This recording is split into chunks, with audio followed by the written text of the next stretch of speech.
samedi. Avec nous ce soir, 7 super terriens.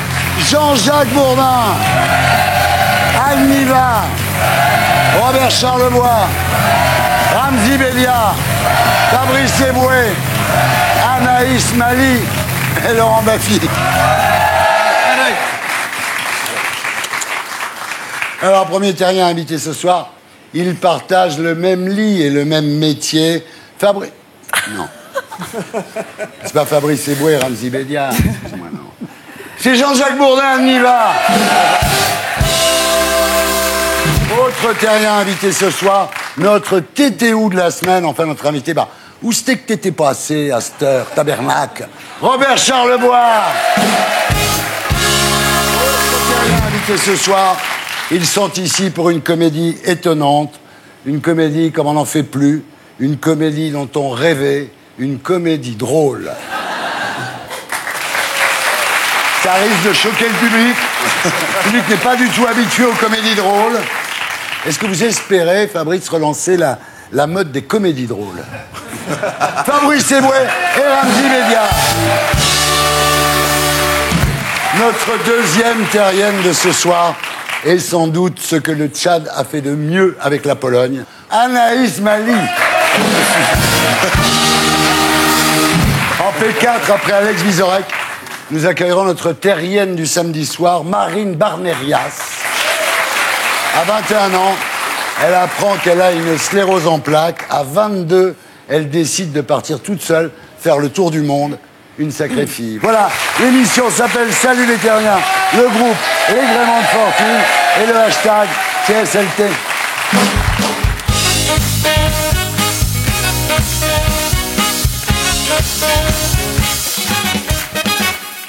Et maintenant, voici mon CDD, Tom Villa.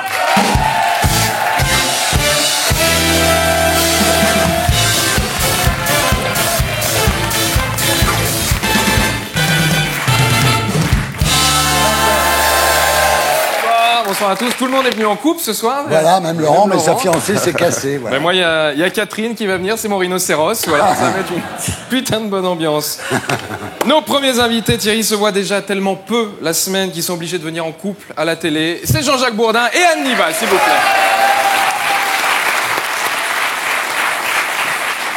Jean-Jacques Bourdin, le matinalier d'RMC depuis 16 ans. Voilà, vous présentez Bourdin Direct, 16 ans. Voilà, Jean-Jacques Bourdin, pour Marine Le Pen, c'est un peu son Jacques Martin. Il l'a connue toute petite et l'a vue grandir. Voilà, c'est l'homme qui interroge les politiques un peu à la manière d'un commissaire des stupes. Il manque plus que la lampe dans la gueule et le coup de bottin derrière la tête. Non, mais c'est vrai, Bourdin qui faisait ces questions un peu cash, un peu piège. Vous les faites plus d'ailleurs. C'est dommage, voilà. Vous aviez posé la question à Olivier Besancenot, combien font 9 x 8 ? Et il avait refusé de vous répondre. Pourtant, la réponse est facile, c'est le nombre de communistes qui restent en France. Voilà.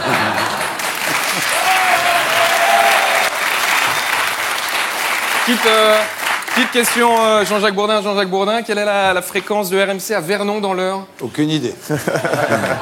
Mais alors, aucune idée. C'est vrai ? La France veut savoir. J'assume. Je ne sais pas, j'assume. Eh ben, c'est 103 points, comme Bravo. à Paris. Bravo. Anne Niva, bonsoir. Bonsoir. Anne Niva, mariée à... J'adore ces portraits de mon mari que tout le monde s'évertue à faire et qui sont totalement faux. C'est quoi, alors ? J'adore ça. Ben, je vous dirai pas la vérité. Vous D'accord. avez qu'à la trouver. Vous êtes ensemble depuis 13 ans. Oh non, depuis 2 minutes, non. Depuis... Bah, ça a été On rapide. est ensemble depuis 14 ans. Oui. 14 ans.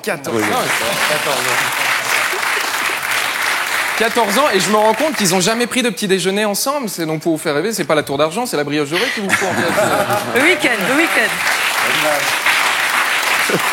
C'est bonne vanne. 83, 60, 89, c'est pas votre digicode Thierry, c'est les mentions de notre prochain invité. C'est Anaïs Mali, s'il vous plaît. Anaïs Mali, mannequin, voilà, vous avez été repéré dans... Ramzy, calme-toi, Ramzy. Non, t'allais sauter, là, je te connais. Je confonds avec Tibi. Ah, Non, mais pardon. tu confonds, c'est que ce soir, ce n'est pas Ramzy, c'est Ramzy Bedia. D'accord. L'acteur. L'acteur, Il y en a deux. pas le queutard, c'est l'acteur.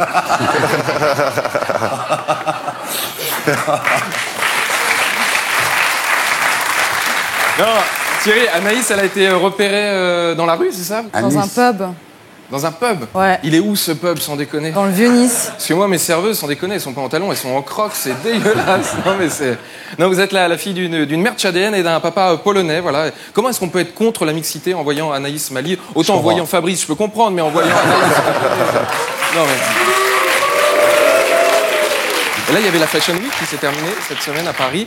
Je vous donne quelques chiffres de la Fashion Week. 1436 paires de chaussures, 874 kilos de maquillage, 3428 tenues et 2 grappes de raisin pour nourrir tout le monde. Voilà. Notre quatrième invité, physiquement, c'est un petit peu comme si Eddie Mitchell avait couché avec Michel Berger. Merci qui? Merci Eddie et Michel. C'est Robert Charlebois. Bravo! Robert Charlebois, le chanteur de Je m'en irai à Montréal. Voilà, ça fait 40 ans qu'il doit partir à Montréal. Il y a une grève Air France, comment ça se passe sans déconner? Non, vous avez déclaré, j'ai un sens de l'humour à toute épreuve. Bon, on va voir ça. Et non, Robert, ça fait 50 ans de carrière. C'est un peu le moment où on fait des fois des best-of voilà, pour payer ses infos. Alors que vous, pas du tout. Vous faites des concerts électroacoustiques qui reprennent vos plus grands titres. Voilà, c'est ce que je disais. Donc les impôts, pardon, autant pour moi. Pour terminer, je vous demande d'applaudir très fort Monsieur Fabrice Eboué et Monsieur Ramzy Bedia, s'il vous plaît.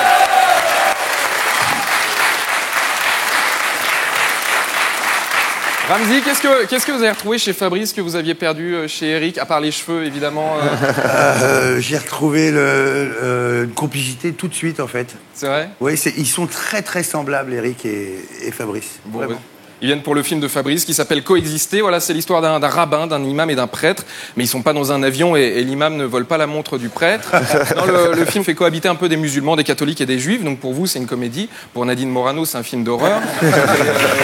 Et Ramzy, il se transforme en imam. Voilà, c'est un peu par opportunisme dans le film. Voilà, vous mangez du porc, vous buvez de l'alcool. Voilà, vous avez été en Kabylie pour préparer le rôle ou pas?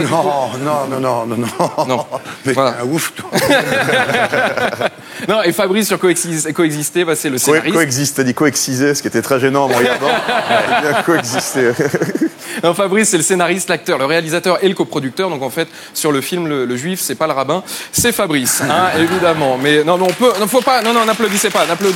Faut pas être choqué. On peut rire des religions, voilà, parce que les juifs, par exemple, c'est la seule religion qui a son humour, l'humour juif. Il y a l'humour musulman, mais il est plus explosif, je dirais. Mais il y a pas l'humour catho. Ça serait quoi un humour catho? Ça serait un prêtre qui va voir un enfant pour lui dire qu'il y a un autre petit Jésus, mais que celui-ci, il faut en parler à personne. Tu vois, on peut se poser la question. Vous voyez, Thierry, finalement, c'est le problème des religions, c'est qu'à la base, tout le monde voulait la paix, mais comme personne n'a la même religion, et ben, tout le monde se bat pour savoir qui a le meilleur ami imaginaire. Bravo. C'est une bonne émission. Merci. C'était Tom Villa, mon CDD. On retrouve demain dans les Terriens du dimanche. Et d'ici là, sur cnut.fr.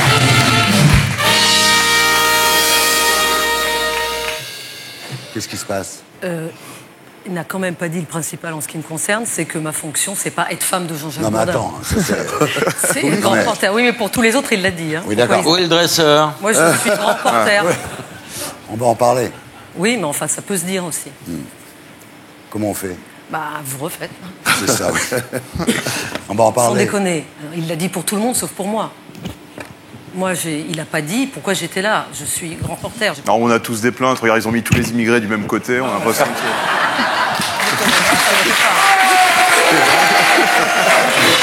Bon, alors, attends, rappelez Tom.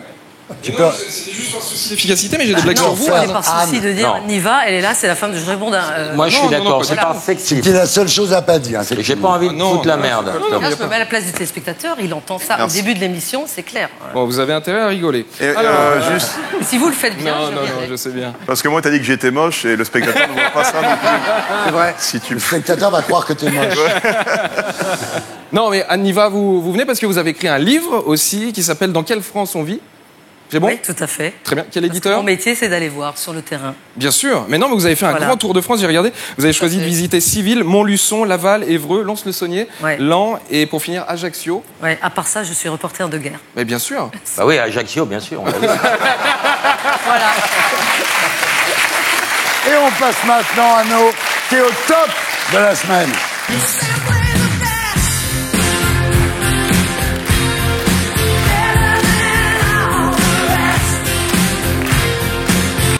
Fabrice et Ramzy, rebonsoir. Ici la voix.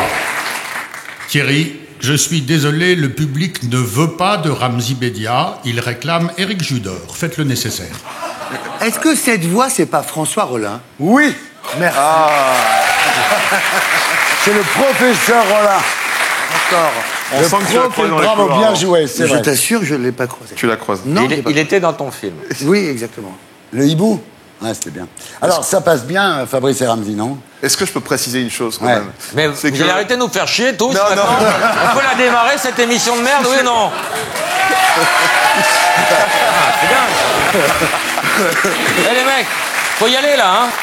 J'ai demandé à Ramzy hier, on vient habillé comment? Il m'a dit simplement, je viens avec une chemise en jean, il s'est mis en costume de mariage. Oh, Laura! C'est une honte. Oh, Laura! Je précise, je voulais que vous le sachiez. Tu as raison, important. c'est bien.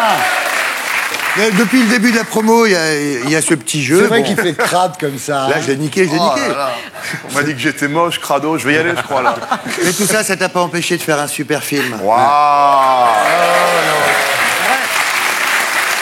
Alors, ça passe bien, Fabrice et Ramzy, c'est pas comme Laurel et Las Palais, par exemple. Juste. Qui passerait moins bien, ou Elie et Hardy. Ça passe vraiment bien. Eric et Thomas. Eric et Thomas. Ça passe. C'est pas mal, ça. Ça passe Jackie et bien. Michel, c'est bien. Ramzy, donc à un moment, vous avez essayé de reformer Eric et Ramzy, mais avec Eric Zemmour. Oui. Et c'était pas mal, on regarde le sketch. Excusez-moi d'avoir lu des livres. Excuse-moi d'avoir lu des livres. Vous sous-entendez quoi avec ça? Bien que vous me reprochez de Non, citer des auteurs. Très bien. Je préfère citer des auteurs que me les approprier sans les citer. Il va te faire pleurer, laisse-moi 2 secondes. Et ensuite la phrase. Excusez-moi, moi, d'avoir lu des livres. Qu'est-ce que ça sous-entend? Ça sous-entend pas que moi, je n'ai rien lu. Ah non, ça sous-entend Très que... bien, d'accord, merci. Moi, je sais rien ce que vous avez lu. Merci, c'est bon, stop.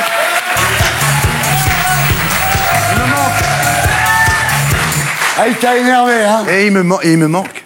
Ah ouais. Ah, il me manque. Et déjà, Thierry, dans l'émission qu'on vient de voir, vous aviez mis les 3 immigrés du même côté. Je sais Toujours. pas, il y a un souci à chaque fois, quand même. C'est le ghetto, il dit. C'est comme ça qu'il Et organise encore- son émission. Et encore, il n'y a pas la barrière.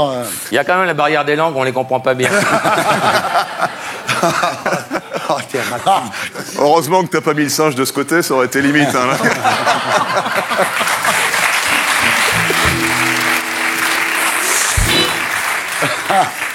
Alors, vous êtes ici tous les deux ce soir pour une comédie drôle intitulée Coexister, écrite et réalisée par vous, Fabrice Eboué, avec vous, avec Jonathan Cohen, Ramzy Bédia, Guillaume de Tonquédec, Audrey Lamy et évidemment Amel Chabi.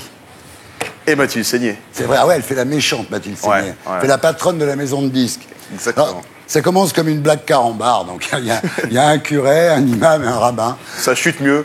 Alors, en fait, non. C'est un producteur de musique à la dérive qui décide de monter un groupe constitué d'un curé, d'un rabbin et d'un imam pour leur faire chanter le vivre ensemble, ce qui, bien entendu, va provoquer une avalanche de gags, une avalanche de vannes.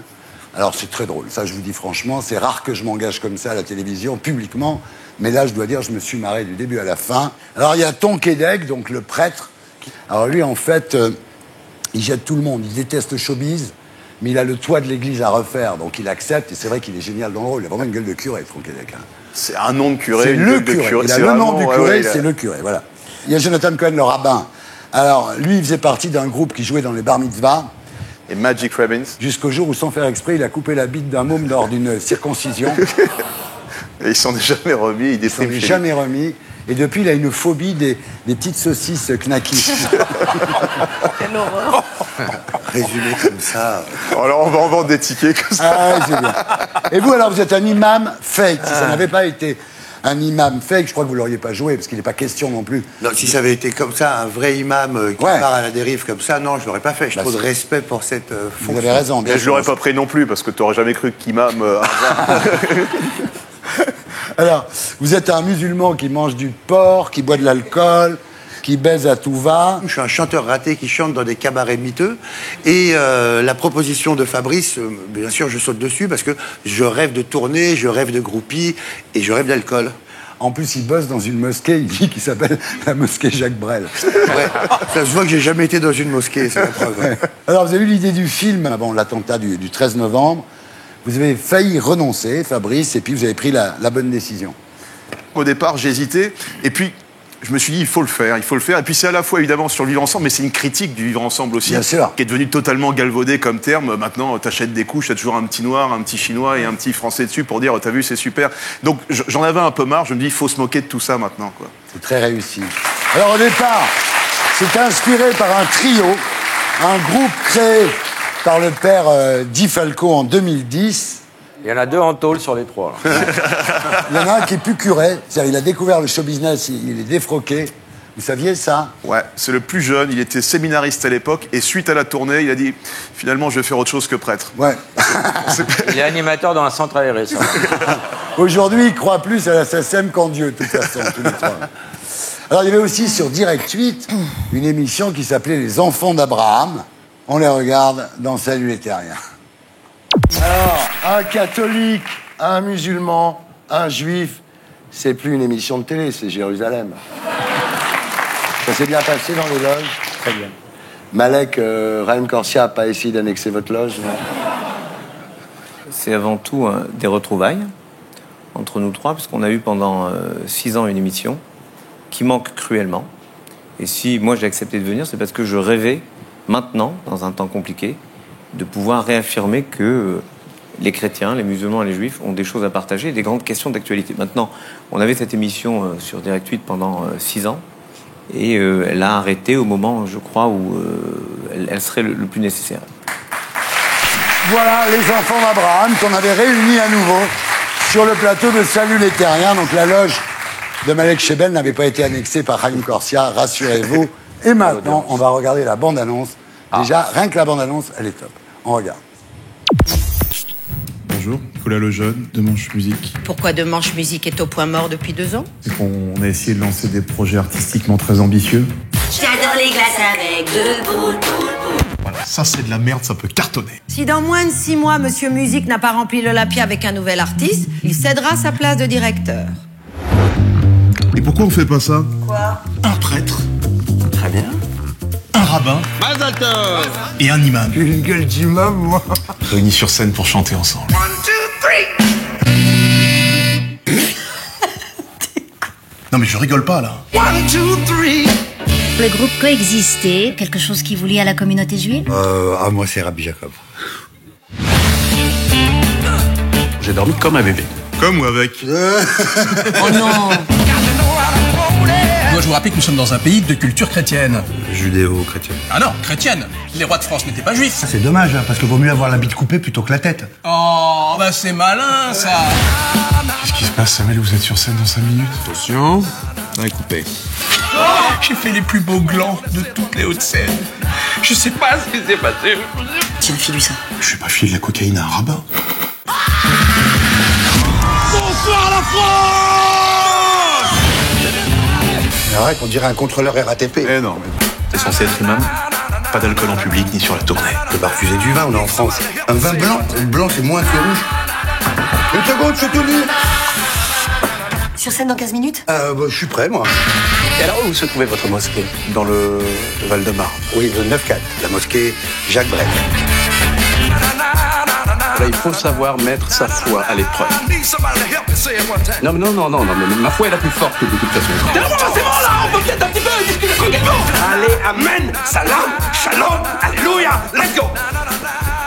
C'est de l'autre côté la scène, Samuel. Exact.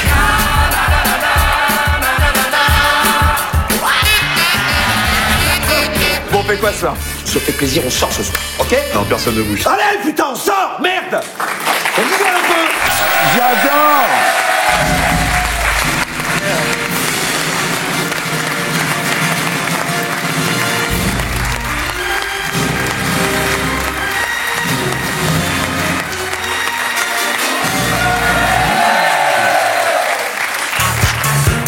Voilà, c'était la paire de SLT. On se retrouve après la pub. À tout de suite.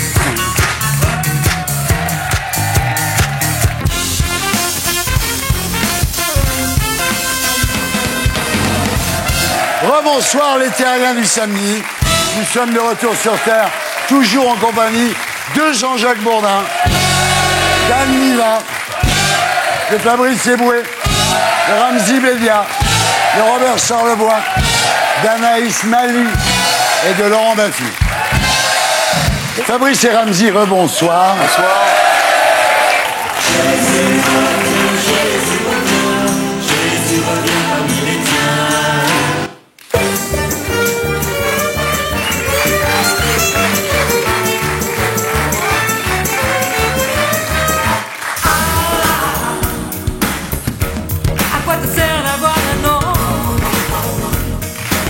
Voilà les sampleurs œcuméniques. Quand on passe un sampleur, on passe les trois. Voilà. Alors, Dieu. Vous savez que Dieu voit tout, Dieu sait tout. Il a vu le film? Il en a pensé quoi, Dieu? Parce que lui, il est au-dessus des trois, là, quand même. Ah, mais... Je vais vous le dire. J'ai beaucoup aimé. Ah, bravo, merci, Dieu. Merci. Le film doit être bien parce que d'habitude, il envoie son fils. Hein. Oui, c'est vrai. Alors, vous qui vous êtes intéressé aux trois religions, vous nous conseillez plutôt laquelle? Ah, c'est difficile, quoi. Avec les femmes, je ne conseille pas la religion catholique spécialement. Ouais. Je sais parce qu'on a eu des retours de... Il y a un évêque, je crois, qui est venu enquêter pour savoir si les évêques devaient aller voir le film. Ouais. Et ils ont dit c'est un peu trop olé olé pour nous. Aïe, pour les évêques. L'évêque espagnol, apparemment. Ramzy, vous qui jouez un imam. Oui, un faux imam. Est-ce que vous avez un avis sur la place de l'islam dans la République ou bien vous sentez que j'ai envie de vous faire dire une connerie? Je pense qu'il y a une place pour l'islam dans la République. Ah ben voilà, c'est pas une connerie. Très bien. Okay, d'accord. Alors, ce qui est drôle, c'est que vous avez été élevés tous les deux dans des écoles catholiques. Vous, votre père avait été éduqué par les jésuites en Afrique. Et alors, c'était le bénédicité à chaque repas. Ouais. Vous alliez à la messe en latin. Exact. Vous étiez à l'aumônerie du lycée. D'ailleurs, c'était plutôt sympa. Ouais. Hein. C'est là où j'ai fumé mes premiers joints. Et vous êtes allé à Lourdes aussi. J'ai fait le frat plusieurs fois à Lourdes. Ouais. Je l'ai fait 2 fois, je crois.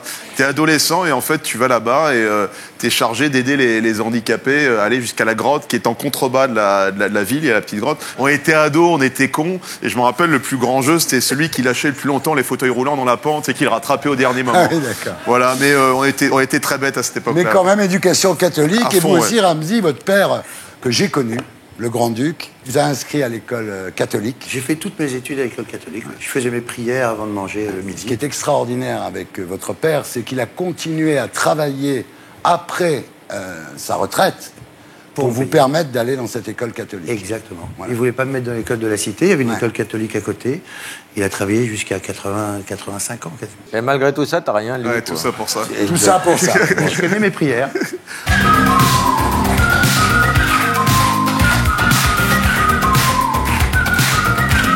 Alors, ce que j'ai oublié de dire, c'est qu'après 2 ans d'absence, Fabrice, vous revenez sur scène avec votre nouveau spectacle en tournée dans toute la France. 20 dates exceptionnelles à partir du 26 janvier au Théâtre de la Renaissance. Ouais, nouveau spectacle. J'ai pas encore le titre, pour tout te dire. Vous l'avez écrit quand même, non? Ouais, il est écrit. J'ai commencé à le roder au mois de juillet dans une petite salle de 30 personnes, donc je serai prêt pour fin juillet. C'est dit.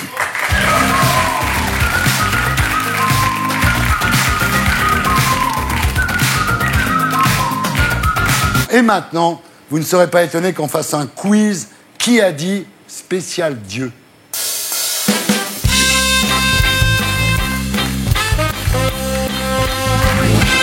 Je vais donner des phrases, vous allez me dire qui les a écrites. Dieu est mort, Marx est mort, et moi-même... Woody Allen. Je ne me sens pas très bien. Woody Allen, Ramzy Bedia. Un collab pour Woody Allen. Dieu existe-t-elle? Christine Angot. C'est sur indice, c'est sur France 2. Léa Salamé. Non, c'est un mec qui est génial. Sur France 2. Comment veux-tu qu'on trouve? Un mec qui... Ouais, c'est génial. Sébastien? Bah oui, voilà l'indice. C'est pas mal. Dieu existe-t-elle? C'est pas mal. Un ami à toi. Si Dieu avait voulu qu'on aille à la messe, il aurait fait des bancs d'église plus confortables. Bigard? Non. Un ami à moi? Ouais, quelqu'un que tu respectes beaucoup. Mais je respecte personne, Thierry. Ah, Ben Laden. Ne ris pas parce que Ben Laden est né le même jour que Ramzy. Ah ouais? Eh ouais, mon vieux. Comme quoi, il n'y a pas de fumée sans feu. C'est tout ce que je voulais dire. Ouais. Non, c'est ton ami Jean-Yann. Ah, bah, c'est mon idole, c'est pas mon ami, c'est mon idole. Dieu est gaulliste, qui a dit ça? Marine Le Pen. Non. De Gaulle? Ouais, De Gaulle. Non. Quelle leçon pour Zemmour, hein. Dieu créateur de tout, responsable de rien. C'est un génie qui a dit ça.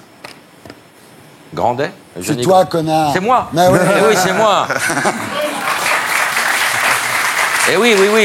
Mais c'était dans mon dico, bien sûr. Qui a gagné? Ramzy, monsieur Ramzy Bedia. Alors, je vais te dire, quand je me souviens de Éric Zemmour qui critiquait soi-disant ton manque de culture. Parce que j'avais une veste rose à l'émission. Ouais. Ah. C'est peut-être pour ça qu'il m'a pas respecté. C'est le costume qui fait tout, en fait. Il est top. Tu l'as acheté où? Dans une marque très très élevée. Fais ça. Oh, regarde, non, arrête, il y a l'antivol.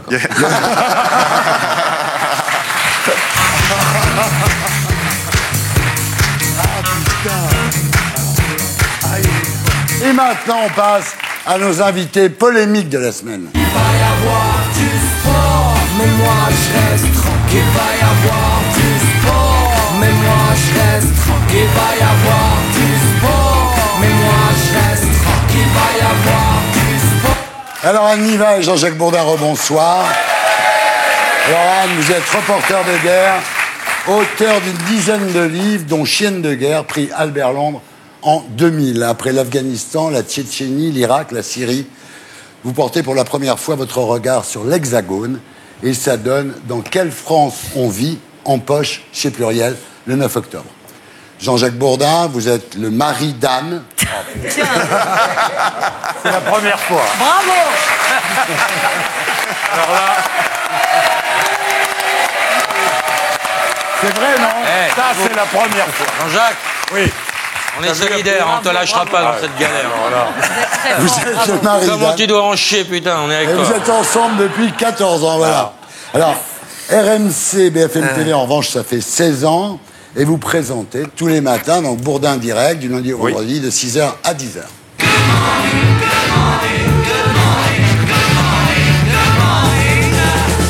Alors, vous êtes rencontrés en 2004, devant les caméras. Anne, à l'époque, vous viviez en Russie. Vous étiez en France pour la sortie de Lendemain de guerre. Et votre attaché de presse vous conseille de faire Bourdin. Je savais pas qui c'était. Hein. Voilà, vous n'aviez aucune idée de qui il était. J'avais des excuses. Et vous, Jean-Jacques, vous n'aviez aucune envie de la recevoir. Aucune. Vous êtes battu contre votre équipe à l'époque. Vous dites l'Afghanistan, l'Irak. Ah, ça fait pas vendre, c'est clair. L'Asie pas très centrale. Sexy, hein. Ça fait chier tout le monde. Non, surtout, il faut dire une chose, Anne, c'est que vous avez déjà interviewé une fois sur RMC et vous aviez trouvé qu'elle était sèche. J'avais dit, elle a du caractère. Elle a du caractère. Mais ça m'avait intrigué. Ça m'avait intrigué parce que j'aime les femmes de caractère. Vous propose de l'interviewer, vous dites ouh là là. J'ai dit bon, l'Afghanistan, encore l'Afghanistan. Il y en a marre. Ouais. Oui, c'est vrai. J'avais fait oui. Non, mais voilà, c'est vrai, sincèrement, et alors, honnêtement. L'interview a lieu parce que l'attaché de presse vous dit non, elle est formidable. C'était à la radio, hein. C'était RMC. Il n'y avait pas de caméra. Et là, vous dites, Anne Niva, vous dites, il m'a alpagué. C'est-à-dire que Bourdin ne séduit pas, il alpague. Enfin, il alpague Anne Niva. Et je lui demande son numéro de téléphone. Bon, ça n'a rien d'original. Hein. Très rapide. Franchement, ça n'a rien d'original. J'ai fait la même chose, donc je ne peux pas vous le reprocher. Et vous, Bourdin, vous court après avec... Vous repartez quand à Moscou? Et est-ce qu'on peut se voir avant votre départ? On peut déjeuner. On peut déjeuner ensemble. Elle n'a pas dit non. Hein. Bah oui, non, mais c'est magnifique quand ça vous arrive, ça. Bah oui, c'est magnifique, oui. Besoin de rien, envie de toi, comme jamais envie de personne. Tu vois le jour, c'est un l'amour qui... Alors ça ressemble à une comédie romantique, mais dans les bureaux de RMC. C'est-à-dire, si on connaît RMC, honnêtement, c'est moins drôle que... Hein, c'est certain. Je savais qu'il y avait une salle fumeur, je savais pas qu'il y avait une salle baiser. Alors, Anne, dans la vraie vie, il vous fait aussi ces questions pièges, là?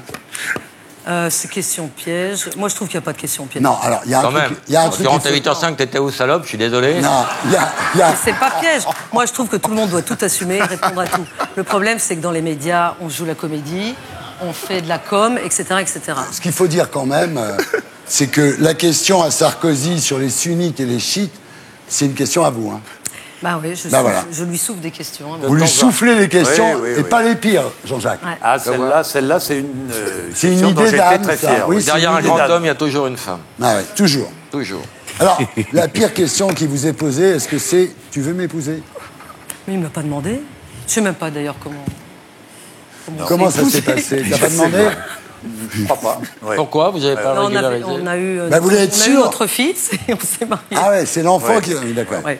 Bon, alors, je suis sûr que si vous avez le malheur de ne pas répondre à une de ces questions du genre « On mange quoi ce soir ?» par exemple, il est Mais c'est capable... moi qui fais la cuisine. Ah ouais, parce que sinon, il serait capable de Les vous poser tâches. 10 fois la question. Non, mais- C'est à lui que je demande ce qu'on mange. Ouais. En tous les cas, je pense effectivement qu'une femme qui n'aurait pas vécu la guerre, les bombardements, aurait eu du mal à supporter Jean-Jacques Bourdin. Alors en même temps, vous vous défendez super bien. Mais je suis obligée de me défendre. Hein. Allez, on regarde. Enfin bon, peu importe. Anniva, bonjour. Oui, bonjour. Oui, spécialiste de la Russie, grand reporter, Anne, qui est ma femme, je dis toujours parce que, tu sais, on sait jamais après. Il y a des mauvaises langues qui pourraient dire que... Ok. bon, Est-ce qu'on hein? peut parler de la Russie? Oui. Waouh! Droit au but. C'est ça le direct. C'est ça que Ah, j'aime. c'est ça le direct, d'accord. C'était pour pas lui faire perdre de temps. Ah mais il n'a pas perdu de temps là. C'était pour moi. Anniva, mesdames, messieurs, reporter de guerre.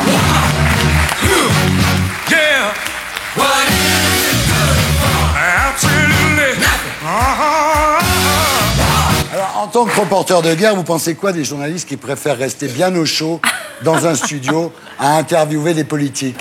Ben, écoutez, je sais pas, j'en connais pas trop. Non, bien, je pense qu'il faut de tout pour faire du journalisme. Ouais. Et nous avons une façon de travailler très différente. Mais Bien ça, sûr. ça se complète. Il faut Mais c'est les vrai deux. que le plus gros risque de Bourdin, c'est recevoir un postillon d'un invité dans l'œil. Oui. quoi. Oui, ça peut arriver. ouais. Alors, on va faire une interview, les amours.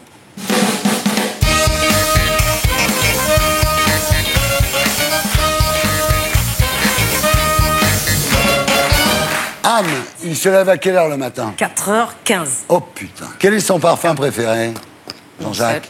Non, mais moi j'en ai pas. Pas de Je parfum. ne porte pas de parfum. Vous mettez pas de parfum? Mais Rarement. Jean-Jacques Rarement. a son parfum. Les reporters de guerre ne mettent pas de parfum. Non, je ne suis pas standard reporter de guerre, je parle que en mon nom. Pour vous, hein, c'est Du pas de déo, parfum. un peu de déo Je quand ne mets même, pas non de parfum. Quand on marche dans les montagnes... Et c'est vrai qu'on passe des semaines sans se laver. Anne, quelle est sa chanson préférée? Tu te laisses aller, tu te laisses... Ma chanson préférée, c'est Jeff. Jeff. Ah, Ouais, ouais. ouais, T'es Jeff pas tout de seul? Brel. T'es pas tout seul. Ouais, t'es pas c'est tout beau. seul, Jeff. Quelle est l'émission qu'il voudrait présenter? C'est une émission qui n'existe plus. Ouais, laquelle? Droit de réponse. Ah, Le bah. Polac. Ah bah ouais. Ah ouais, c'est une très bonne Mais- idée. Ça te changera de la maison ou t'as pas le droit de répondre? Ça va t'aérer un peu. Jean-Jacques, pour quel livre a-t-il lu le Claude Ah, Berland? ça, je connais Chienne de guerre. Et c'est un livre formidable, d'ailleurs. En Tchétchénie, qui se passe en Tchétchénie. Anne, quel est son complexe physique? C'est gênant, en fait. Ah non, c'est un tout petit complexe qui est pas du tout. C'est quoi, c'est quoi? Les jambes arquées. Ça se voit pas, il bosse assis. Exactement. Exactement. Mais c'est pas grave, Tu as ça. raison, tu as raison. Jean-Jacques, quelle est la date anniversaire de votre rencontre? Ben, il le sait. Le 4 octobre 2004. Putain.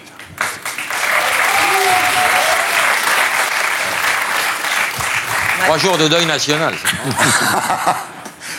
Est-ce que vous savez à quel âge il a eu son premier rapport sexuel? Jean-Jacques? Le 4 octobre 2004. Bonne réponse. Anne, quel est son plus grand fantasme?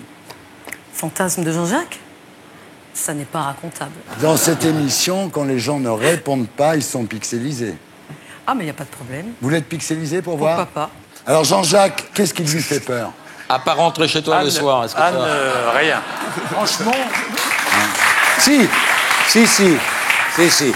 Quand une guêpe rôde un petit peu autour de la table. Mais c'est tout, hein. C'est tout. Ah oui, tout le À reste. part les guêpes, elle a peur de rien. Ah non, de rien. Anne, Non, c'est vrai. vous voulez arrêter d'être pixelisé ou les... Comme tu veux, Thierry. On dépixelise, parce que quand même, c'est pas cool.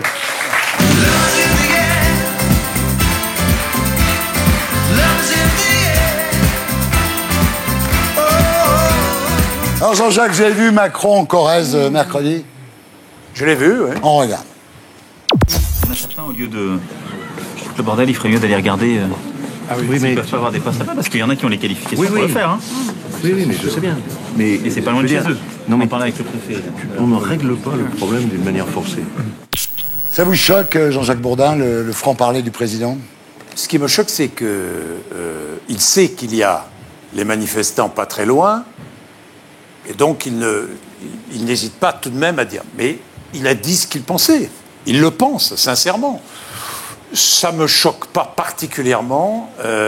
Ça surprend aujourd'hui. Aujourd'hui, le politiquement correct est tel qu'on ne peut plus rien dire. Oui, c'est dingue. On ne peut plus rien dire. Il faut parler comme François Hollande aujourd'hui pour pas être emmerdé, quoi. Non. Maintenant, c'est choquant quand on sait qu'il y a dehors des hommes qui ont plus de 50 ans et qui ne pourront pas aller travailler à 145 km de chez eux. Pourquoi ? Mais pourquoi ? Parce qu'à 50 ans ou 52 ans, il faut se former, surtout quand on travaille dans une entreprise qui fait dans l'emboutissage. Aller travailler dans une fonderie à 52 ans, c'est un peu difficile. Quand on a une maison, une famille à 2 heures de route, c'est un peu difficile. Bon. Moi, mon père, il a déménagé toute sa vie pour avoir du travail. Non, mais il allait là où était le travail. Le père de Ramsey, il habitait à Oran. Il est venu en France pour travailler. Sur la mobilité. Parce qu'il y avait du travail en France et pas en Algérie. Tu as raison, sur la mobilité, je suis totalement d'accord. Il faut aller là où est le travail. On ne peut pas attendre que le travail vienne à vous. Non, mais mais là, je suis complètement d'accord. C'est pour ça que je te dis que sur le fond, il a raison. Mais sur la forme, l'endroit, le lieu, alors qu'il sait qu'il y a des manifestants dehors, là, c'est un peu plus gênant. Que ça fasse le buzz que ça fait, ça me paraît absolument incroyable. C'est tout. On ne parle pas du fond, on parle des conneries. C'est la raison pour laquelle plus personne ne croit en les journalistes. C'est la raison pour laquelle le grand public dit les journalistes sont des menteurs, parce qu'on c'est trop artificiel, parce qu'on fait trop attention aux choses qui sont justement superficielles. Le journalistiquement correct, on en crève. On en crève. Ça vous choque, vous, que tout le monde s'énerve parce qu'il a dit ça ? Moi ? Robert, retire ton nez, les enfants sont partis.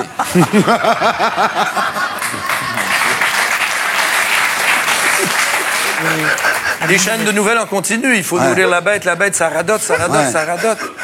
Moi, je suis pour les gaffes. Parce que je trouve qu'il n'y a que ça qui fait avancer le schmilblick. Sinon, tout le monde se surveille, puis il n'y a rien qui arrive. En France, une gaffe, ça fait avancer. Robert, on est revenu à l'époque du général de Gaulle. Mais c'est pas une gaffe. Non, je parle... En général, j'aime les gaffes. Il faut arrêter d'appeler ça des Mais quelqu'un qui dit ce qu'il pense, sinon on s'en va où? Ramsey, on l'a perdu, Ramsey, sur la question. On l'a perdu. J'étais sûr. Retire ton nez, les enfants.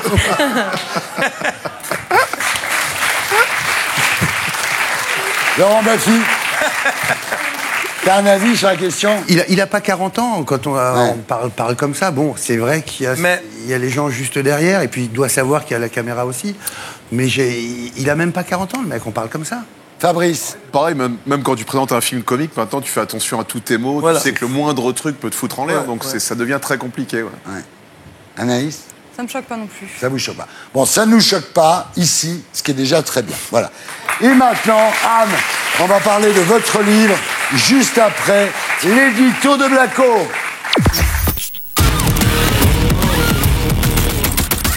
Anne Nivin est une reporter de guerre qui va là où les autres ne vont pas.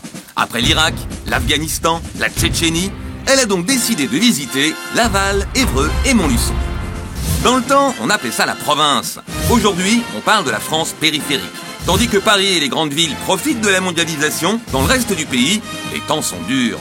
Pour qui travaillez-vous? Mais pour la classe ouvrière? Je ne travaille pas pour la classe ouvrière, je travaille pour la République française. Fini le clivage droite-gauche. Désormais, c'est France d'en haut contre France d'en bas. Le second tour Macron-Le Pen exprimait parfaitement ce nouveau visage de la France. Ce qui les opposait, c'était leur vision de la mondialisation. Ce que vous portez, c'est l'esprit de défaite. C'est d'expliquer à nos concitoyens, c'est trop dur la mondialisation pour nous, c'est trop dur l'Europe. Le nouveau président incarne la France d'en haut, celle des grandes villes de plus de 100 000 habitants, qui ne représentent que 40% de la population, mais qui produisent 2/3 de la richesse du pays. Dans son discours de la porte de Versailles, Macron avait d'ailleurs bien expliqué que les petites villes de province, ça ne serait pas sa priorité. Je suis pour que partout, lorsqu'il y a des métropoles qui réussissent, lorsqu'il y a ces grandes cités qui triomphent dans la mondialisation, on puisse les aider à aller plus loin. Comme le dit Mélenchon, Monsieur Macron est le président des riches. La preuve, à Paris, l'immobilier est à 10 000 € le mètre carré et Macron a obtenu 90% des voix au second tour. Pendant ce temps-là, la France d'en bas s'inquiète, mais reste divisée. Vous allez le payer, donc foutre la gueule du coin. Entre Le Pen, qui voulait sortir de l'euro, et Mélenchon, qui ne parle jamais de l'immigration, aucun des candidats populistes n'a su rassembler l'électorat populaire. Mais qui sait? L'Amérique a élu Trump, les Britanniques ont choisi le Brexit, alors peut-être qu'en 2022, la France d'en bas enverra son candidat à l'Élysée. Voilà, c'était l'édition de Blacko, mise en image de Julien Grappe. Je vois que Anne Niva applaudit, ce qui veut dire qu'elle n'a rien à redire sur le sujet, ça nous rassure. J'étais avec Stéphane Bakowski, je ne sais pas s'il s'en souvient, en Hippocane, ça devait être il y a 30 ans. C'est pour ça. C'est un copain à vous. Il est sympa, il est génial, franchement, là. Alors, Anne Niva, votre enquête, dans quelle France on vit, est disponible à partir du 9 octobre, en poche, aux éditions Pluriel. Vous avez déclaré, quand on parle de la France et des Français, cela a plus de résonance que quand on parle des Irakiens, des Afghans. C'est vrai que j'ai passé un certain nombre d'années à risquer ma vie pour raconter la vie des autres à mes compatriotes. Ils n'avaient pas forcément envie qu'on leur raconte. Non, mais en même temps, je trouve que c'est humain. C'est très difficile d'entendre parler de toutes ces guerres qui sont en dehors de notre monde.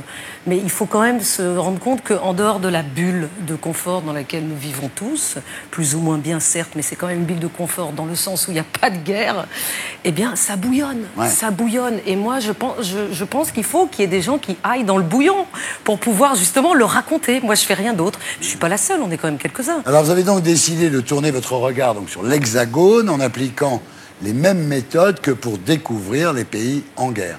Vous êtes intéressé à la France. Mais voilà, j'habite en France, et la France c'est pas tout ce qu'on dit. Si les Français se plaignent parfois, c'est pas de la gueule de bois. Alors, c'est peut-être sous l'influence de Jean-Jacques. Hein. C'est-à-dire que moi, avec Jean-Jacques, j'entends parler de la France tous les jours. Il a tous les jours les Français au téléphone. Et moi, il est même celui, il faut le dire quand même, qui a inventé ça. Il les écoute. Il les écoute, il leur donne la parole. Oui. Voilà. Et moi, je fais la même chose, mais généralement, je le fais loin à l'étranger, dans des pays effectivement compliqués, l'Irak, l'Afghanistan, la Syrie, la Tchétchénie. Mais je fais la même chose. Et là, j'ai décidé de le faire en France. Ah ouais, vous êtes intéressé à l'emploi. L'emploi à Montluçon au niveau du demandeur. À Laval, du côté du patron. Voilà. Ensuite, le malaise des jeunes à Évreux. Ouais. Donc, c'est les grands problèmes dans des villes de 50 000 habitants, 50 000 sauf max, Ajaccio. Ouais. Donc, c'est intéressant. C'est vrai que personne ne l'avait fait avant vous. Il faut avoir le courage de le faire. Faut avoir le courage de le faire. Je sais pas, Thierry. Ah, je pense pas. Allez à Montluçon. Allez à Montluçon, non. Je pense pas qu'il faille beaucoup de courage. Je pense qu'il faut uniquement de la volonté, de la carte vermeille, mais enfin, c'est quand même du aimer train, son métier. Parce que vous me voyez là comme ça, très directive et sûre de moi, mais dans mon métier, je suis pas du tout comme ça. C'est-à-dire qu'il n'y a qu'une seule chose qui m'intéresse, c'est rentrer le plus possible, avec le plus de discrétion possible dans la vie des gens pour qu'ils me la racontent et que je puisse la partager, la transmettre, pour que tout le monde sache. Alors vous avez traité le sentiment de déclassement à Laon. Ouais, j'ai été faire une tournée avec un facteur extraordinaire. Mais c'est où Laon ? Laon, c'est au nord de Paris. C'est une magnifique ville avec une ville haute et une ville basse, avec une cathédrale de Laon absolument sublimissime. Vous avez traité de l'insécurité à Lons-le-Saunier. Ouais, Lons-le-Saunier, petite ville du Jura, esthétique à Menton, non, où il n'y a pas du tout d'insécurité hein, dans les statistiques. Oui, mais sauf les que gens moi, y ce qui croient. m'intéresse, vous savez bien. C'est qu'on n'a pas besoin de statistiques. Moins il y a d'immigrés, plus les gens ont peur des immigrés. C'est extraordinaire. Alors là, tout le monde se sent en insécurité à Lons-le-Saunier comme ailleurs. Donc une fois de plus, je détruis les stéréotypes. Ouais. Et puis alors, l'identité à Ajaccio. Oui, parce que j'aime la complication et que l'identité, je pouvais la traiter dans plein de villes françaises. Mais à Ajaccio, j'ai rajouté une strate. Hein, c'est-à-dire qu'il y a l'identité française, l'identité arabe, maghrébine, des quartiers d'Ajaccio comme dans plein d'autres quartiers de France, et l'identité corse, troisième strate. Donc là, c'était absolument génial d'avoir les trois et de raconter la réalité de ce que vous racontez d'ailleurs formidablement bien dans votre film, qui est une comédie. Et ça, je trouve ça génial, c'est qu'il faut passer peut-être par la comédie, par le rire, pour pouvoir dire des choses que moi, malheureusement, j'en suis encore à essayer de raconter dans le réel. Mais je pense qu'il faut les deux. Mais tout ça, c'est à cause du fait que les médias prennent tout par les petites phrases et qu'on ne peut plus rien dire. Bravo. Donc, on a des comédies où on a du grand reportage. C'est juste. C'est-à-dire qu'on traite l'actualité aujourd'hui par l'anecdote. Voilà. Au lieu de traiter l'actualité par l'actualité, on traite l'actualité par l'anecdote. C'est la culture du buzz. Exactement. Anne, j'ai lu votre bouquin. Ça m'a donné envie de quitter le pays. Vous comprenez ? Dans ce bouquin, justement, il y a de la réalité. Et dans la réalité, on oublie le côté positif, c'est qu'il y a de la fraternité. C'est qu'il y a, je trouve que tous les Français que j'ai rencontrés sont capables de parler d'eux-mêmes et de leur vie, qui n'est pas forcément une vie folichonne, certes, mais ils en parlent avec de l'humour, de l'auto-humour, et puis justement les yeux ouverts. Moi, j'ai pas envie... On n'est pas dans un monde de bisounours. La conclusion, la morale que vous tirez de votre travail. La morale, c'est qu'il faut vivre les yeux ouverts et qu'il ne faut pas se leurrer. On est comme on est, notre pays va plus ou moins bien, mais il va en tout cas mieux que les pays dans lesquels j'ai l'habitude d'aller, qui sont en guerre. Et c'est parce que j'ai été dans ces pays en guerre et que j'en suis revenue vivante, c'est une chance. Je suis revenue dans mon pays, en France, où j'ai finalement quand même beaucoup de chance de vivre, que j'ai eu envie de raconter comment on vivait dans ce pays-là. Anne Niva, dans quelle France on vit, c'est publié en poche chez Pluriel.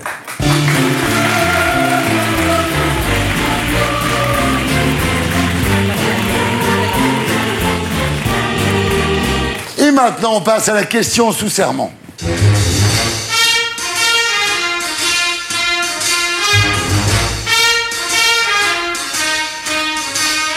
Jean-Jacques Bourdin. Oui. Les yeux dans les yeux. Oui, les yeux dans les yeux, oui. Jurez-vous que vous n'avez jamais déjeuné avec un homme politique? Déjeuner avec un homme politique, ça m'est arrivé peut-être une fois. Ouais. Mais il n'était plus en fonction. Ouais. C'était Jean-Louis Borloo. Voilà. Très bien. On rallume, bravo. Voilà, c'était la télé de SLT. On se retrouve après la pub. À tout de suite.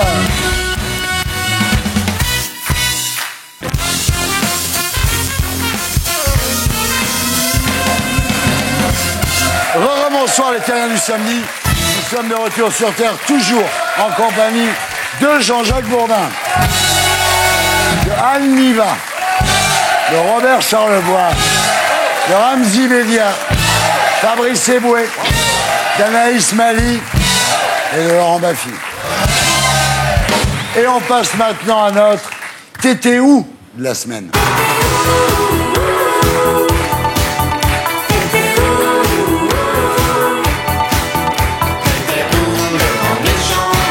Robert Charlebois, rebonsoir. Robert Charlebois, mesdames, messieurs, la chose la plus étonnante qui soit venue du Québec avec le sirop d'érable et le nez de Céline Dion. En parlant de Céline, c'est vrai qu'elle n'écoute plus personne depuis que René est mort. Non, je crois qu'elle a tellement écouté son mari... Que maintenant, elle est en roue libre. Non, mais en plus, son mari avait le beau rôle parce que quand elle chantait, elle ne parlait pas de la journée. Ah ouais. Il la faisait chanter 364 jours. Et le rêve, hein?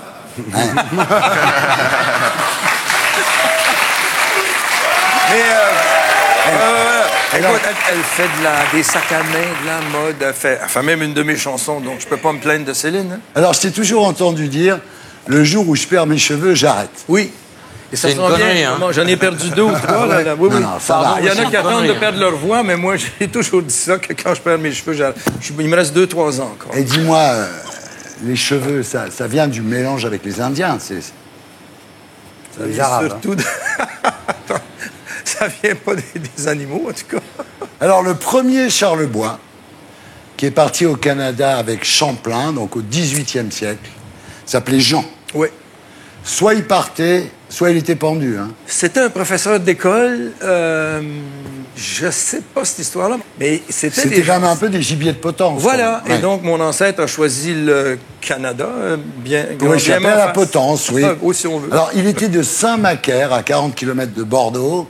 Il y a toujours une maison là-bas qui s'appelle la Charlebois. Oui, oui, oui. T'es allé un peu picoler Saint-André-du-Bois. Oui, oui. Ah, un des rares shows que j'ai raté dans ma vie. Le maire de la ville m'attendait, mais avec la ceinture, la photo de Giscard derrière, les pompiers en uniforme. Et là, on a bu le rosé du bonheur, le blanc de l'amitié, le rouge de l'amour, etc. Puis le show, il ressemblait à ça aussi. Parce que ça a duré tout l'après-midi. Alors, quand tu étais petit, on t'appelait Flashlight, ouais. C'est-à-dire torche, parce que tu étais là comme ça et tout. Tu étais curieux. Curieux, oui. On t'appelait Garou, parce que tu sortais la nuit et tu rentrais au petit matin. Oui, oui, oui. Ouais. Garou, avant l'autre Garou. Avant l'autre Garou qui t'a piqué ton nom. En fait. Ben, il y a Garou premier, et puis au Canada, tout le monde sait ça. Ouais. Et c'est un copain, et s'il n'était pas si sympathique, je l'aurais poursuivi parce que c'est une compagnie enregistré limité qui s'appelle les Productions Garou. Ah oui. Donc, Garou ne pourrait pas sortir un parfum, par exemple, sans Ah ouais, passer par... Garou, c'est à toi. Oui, c'est à moi. Alors, ton nez, c'est les Indiens ou... Non, bon, c'est la tribu des bourre-pifs. C'est un peu de boxe. Écoute, on n'a pas tous la chance d'être Alain Delon. Et moi, quand j'ai vu arriver Belmondo au cinéma, quand j'avais 16 ans, je me suis dit, ça m'a un peu réconforté avec mon physique. Je me suis dit, si lui est capable, pourquoi pas? Et puis Et alors, ce qui est marrant, c'est que tu dis que c'est la boxe, quoi. Tu veux pas avouer que tu es tombé sur un lavabo? C'est un mélange des deux. Dis la vérité. Je suis tombé sur un lavabo. Voilà. En boxant. Tu aurais aimé avoir un nez aquilin, quand même. Écoute, moi j'ai eu du succès avec mon nez, donc c'est vrai que si j'avais le choix, je me refaire le nez, mais en plus gros, le même. Oui, vu le succès que tu as eu. Alors, comme Fabrice et Ramzy, tu as été... je croyais que tu allais faire une transition sur mon nez, j'ai halluciné. Non, il est bien ton nez. Et le nez, ton nez, il est... Ah non, on se moque pas des nez. Alors ici, il y a un truc, on se moque pas du physique. Non. Sauf quand tu as un nez comme ça. Oui. Mais... Alors, comme Fabrice et Ramzy, tu as été élevé chez les curés. Alors toi, c'est les Sulpiciens. Ouais. Les Sulpiciens, c'est pire que les Jésuites encore. Je crois, ouais. Ça t'a pas empêché de te droguer, mais...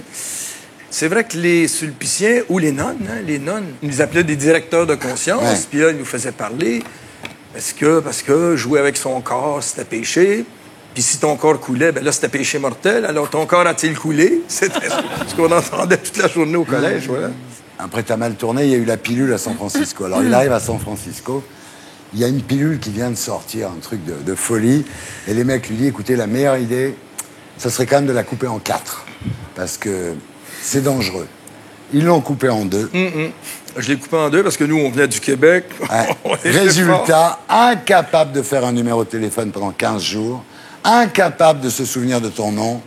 Oui, parce que t'as beau manger des steaks, prendre des douches, c'est... Oui, il faut dire aux gens, de... Couper-le en 4. Chimique. Coupez-le en 4, voilà. C'est un très bon conseil de Laurent Martin. Alors évidemment, il prend cette pilule à San Francisco, et quand il revient, il fait ça. Je suis reparti sur Québec Air, Transworld, Northern, Eastern, Western, puis Pan American. Mais je sais plus où je suis. Rendu.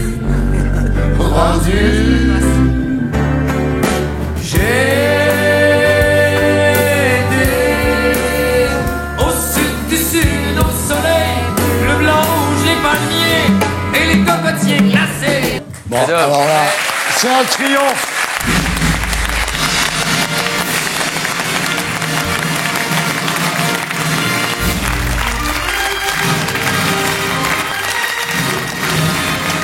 Là, c'est indépassable. Oui, mais... Chef-d'œuvre, et il en a une centaine du même acabit. C'est qu'on ne se rend pas compte de la valeur de Robert Charlebois. Non, mais t'es un génie, là. C'est un génie. Lindbergh avec Louise Forestier, voilà. 1968. Énorme chanson qui m'a hyper impressionné. Alors, c'est vrai que les paroles... Il y avait même une compagnie qui engageait des pigeons qui volaient en dedans, des Esquimaux bronzés qui tricotent des ceintures fléchées farcies. En tous les cas, la chanson est super, mais il aurait peut-être fallu couper la pilule en 4. Mais... Oui, j'aurais dû écouter le gars qui me l'a vendu. Et après, il y a eu ça. Je suis un gars ben ordinaire.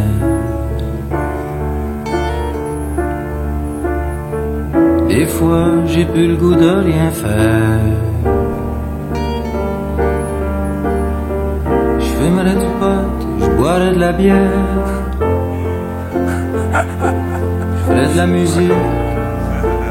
Chef-d'œuvre. Je reviendrai à Montréal. Chef-d'œuvre. Chef-d'œuvre. Magnifique. Dans un grand Boeing bleu de mer. J'ai besoin de revoir l'hiver et ses aurores boréales. J'ai besoin de cette lumière descendue droit du Labrador. Je t'aime comme un fou, je t'aime comme un fou.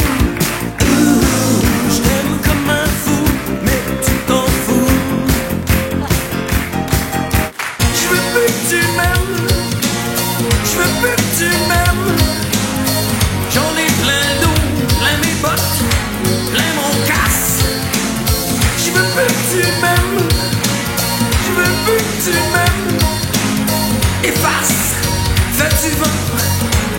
Robert Charlebois, mesdames, messieurs. Respect. Je t'aime. Oui, cet homme est un demi-dieu. Alors, Robert Charlebois, 73 ans. Vous êtes de retour en tournée dans toute la France en mars et en avril 2018. À Paris, au Grand Rex, le 7 avril. On y sera. C'est la tournée 50 ans de chansons, la tournée qui rajeunit personne. Ah ben, tout augmente. Alors, sur scène, il y a 5 musicos et vous avez déclaré, si je prenais des musiciens de mon âge, on aurait l'air d'un gang de vieux cons. Et il me semble qu'il y a déjà les Rolling Stones qui font ça. Mais oui. La force et l'énergie, elle vient des jeunes. Et c'est pour ça que je m'entoure de... Moi aussi, je m'entoure de jeunes, regarde. Ah oui, t'as raison. Alors, lors de votre premier passage à Paris, vous passiez en première partie de Georgette Plana. Tu te souviens de Georgette Plana? Oui. Qui t'a joli fleur de chat, viens danser, viens donner des baisers, tes grands yeux langoureux en sorcelle, ton doux chant émouvant. Georgette Plana. Alors, quand il chante à l'Olympia pour la première fois avec Georgette Plana, donc tout le monde attend Georgette, pas lui. Et effectivement, ça dure un peu, on ferme le rideau, et là, vous êtes énervé, vous avez jeté la batterie dans le public. Oui, j'ai fait un solo de batterie, et je suis pas le meilleur batteur en ville. Et donc, les morceaux ont roulé dans la salle, et puis la légende voulait que j'avais inventé le frisbee, puis c'est dangereux avec des cymbales. Ouais. Alors, je suis content parce qu'aujourd'hui, eux, je les aime. Eux, je les aime. Toi, je t'aime. Alors, c'est marrant parce que des fois, il y a des émissions de télé, les invités... on en a eu des connards que vous ne pouvez pas saquer. Hein. Ici, la voix. Oui. Thierry, il y a beaucoup trop d'amour dans cette émission. Oui, toute chance de buzz s'est envolée. Bah, je sais, mais il peut y avoir un peu d'amour. Tu sais qui c'est? Vous savez qui c'est?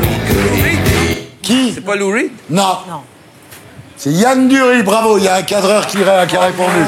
Bravo. T'as un jeu? Oui. On va faire un petit jeu sur les Robert célèbres, en hommage à mon idole Robert Charlebois. Alors tout le monde joue, le premier qui trouve le Robert a gagné, je vous dis une définition. Il a peur que tout le monde baise sa femme. Robert Ménard. Non. Qui, moi? Robert De Niro. Bravo. Ah oui, De Niro. Fuck my wife, Mais fais-le, t'es fais-le, trop le pays. fort, toi. Il le fait super bien. Mais dis-moi, mais tu sais le faire? Ah, pas du tout. Non, mais il le fait Tu vois, super le bien. fuck my wife. Ah, je fais mieux Enrico Macias que De Niro. Ah, fais-nous Enrico Macias, Non, alors. c'était une vanne, je sais même pas le faire. Il partait en vacances avec papa, maman et la bonne.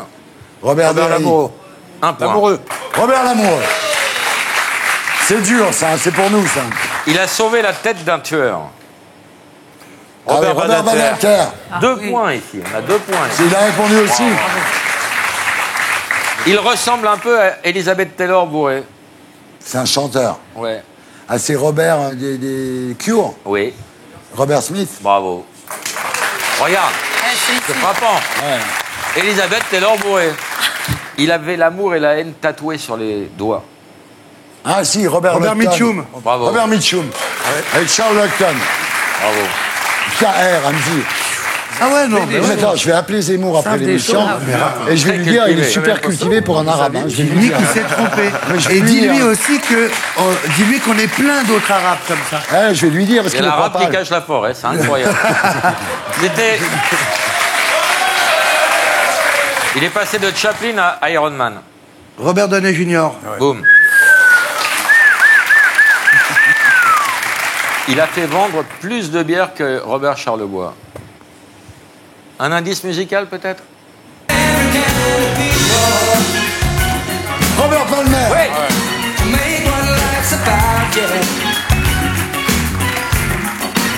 Il était avec Zizou en 98. Ah ben ça, ouais. Robert Pires. Bravo. Ah, bon. Et pour finir, il nous a bien baisier. Robert Ménard. Et voilà. Robert, reviens. Robert. Qui a gagné? Bah c'est Ramzi. C'est Ramzi qui a gagné. Ramzi Béliard. Bravo Laurent. Et on passe maintenant à notre T'es qui toi de la semaine. T'as pas regardé dans ces notes?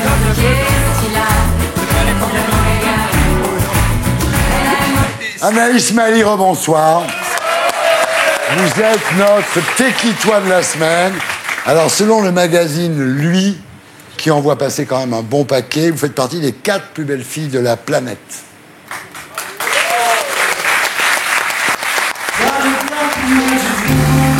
Santana. Black Magic Woman. Je vais vous dire, on se demande même si vous n'êtes pas photoshopé dans la vraie vie. Incroyable. Alors, en tout cas, ça prouve que la France est encore une grande puissance. Eh oui. Au niveau filles. Alors, Anaïs Mokgar Mali, vous êtes née le 22 janvier 1991 à Toulon. 88 en fait.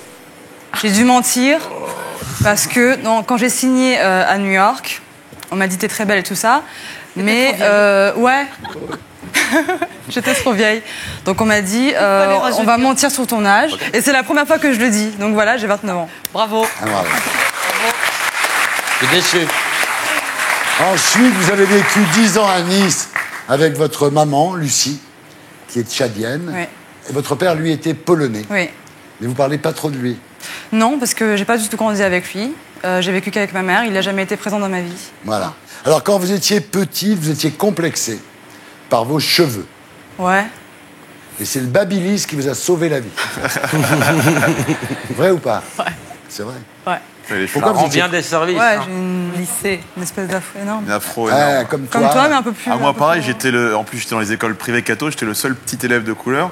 Et c'était en pleine période Arnold et Willy. Et mon surnom, c'était Arnold et Willy. Pas les-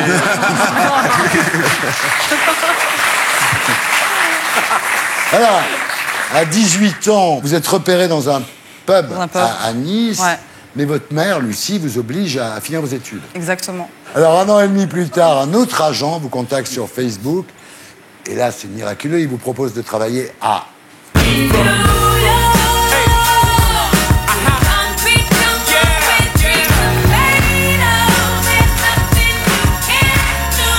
En fait, je fais cette émission pour écouter de la musique, tout le monde l'aura compris. Jay-Z, Alicia Keys. Ça, Bravo. c'est du blind Ça, c'est du blind test. La vie est un blind test. Tu rentres dans le taxi, il y a un truc, tu dis au mec, la vie est un blind test. Voilà. Ne soyez pas prosaïque, rendez votre vie poétique. Alors, là, vous êtes immédiatement signé par la grande agence Wilhelmina. Votre carrière décolle grâce au Vogue et surtout Anna Wintour, c'est-à-dire le diable s'habille en Prada. Comment ça s'est passé avec Anna Wintour? Bon, déjà, j'ai dû changer d'agence parce que je voulais faire Vogue. C'était, si je devais être mannequin, je devais faire Vogue. Et Wilhelmina ne pouvait pas m'apporter ça, en fait. Donc, je suis partie chez Ford et j'ai fait un rendez-vous avec Anna Wintour parce qu'avant d'être dans le Vogue, il faut la rencontrer dans son bureau. Et alors, ça s'est passé comment?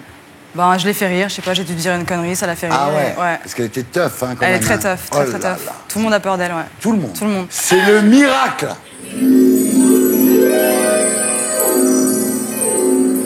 Alors c'est vrai que contrairement à la France... Elles sont jolies les boules, hein. Elle descend, elle remonte. Je comprends pas la logique de quand elle descend et quand elle remonte depuis tout à l'heure, en fait. Tu veux regarder encore? Allez, fais-moi descendre tes boules. Un miracle. Il se passe un truc. On n'est pas chez BFM TV, là. Là. Parce qu'ils bossent sur un fond vert. Il y a l'Arc de Triomphe, mais pas du tout. C'est un fond vert. Là, la Tour Eiffel, elle est vraie. La Tour Eiffel, c'est la vraie Tour Eiffel. Ah ouais, là, on est dans un autre monde, là, une autre dimension. Là. Dimension, c'est sûr. Et plus des Alors, terriennes. contrairement à la France, à New York, on peut travailler quand on est noir. Oui. Contrairement à la France. Oui. Mais c'est comme ça, Anaïs? ils sont C'est comme racistes, ça. les Français, C'est comme faut le ça, savoir. oui. Dès que vous allez à Londres ou à New York, vous vous rendez compte à quel point les Français sont racistes. C'est vrai, non mais... Dramatique. En fait, avant de partir à New York, j'ai tenté ma chance à Paris. Et j'ai été refusée de partout. Voilà. Ouais. Je voulais juste vous poser une question. Vous pensez quoi de cette loi mannequin, donc pour lutter contre les troubles alimentaires? Je trouve que c'est bien. Ouais. Apparemment, on doit toutes passer un test médical. Ouais. Moi, je ne l'ai pas encore passé. Vous passez un test médical pour votre indice de masse corporelle. Oui. Si vous êtes inférieur à 18,5, vous n'avez pas le droit de travailler en France. Ouais. Voilà. Ariel Dombal, c'est une obèse là-bas. L'autre chose, c'est que quand une photo est retouchée, il faut marquer photo retouchée. Voilà. Ah bon? Ouais. Ah, là, ça, vous je êtes savais pas. retouché, je vais être obligé de marquer en dessous. Retouché. Alors, en plus d'être mannequin, vous dessinez des bodys. Oui. des très beaux bodys. C'est une passion qui vous vient de votre maman. Oh my God. C'est une passion qui vient de Oui, Lucie, ça. parce qu'elle en portait beaucoup. Voilà. Et je l'ai volé et j'allais à l'école avec. J'avais pas le droit. Alors Jean-Jacques, si tu veux offrir un body Anaïs Mali à Anne... Ils font des body par balle en plus. Ça va, oui, déjà un body par balle. Non mais je vais lui en offrir de toute façon. Je vais lui en Une offrir. bonne idée, un body par balle. Ça va C'est votre première télé en France? Non. Première. Ah, je suis très fier. Première. On vous regarde.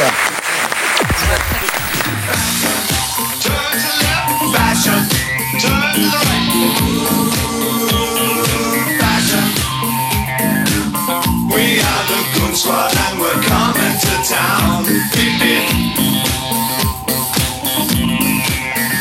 Beep, beep. Et voilà. C'était la B3 de l'SLT. On se retrouve sur Terre après la pub avec Alex Vizorek et notre terrienne du samedi 20h, Marine Barnerias, à 21 ans. Elle apprend qu'elle a la sclérose en plaques. À 22, elle décide de partir toute seule faire le tour du monde. Une sacrée gonzesse. À tout de suite.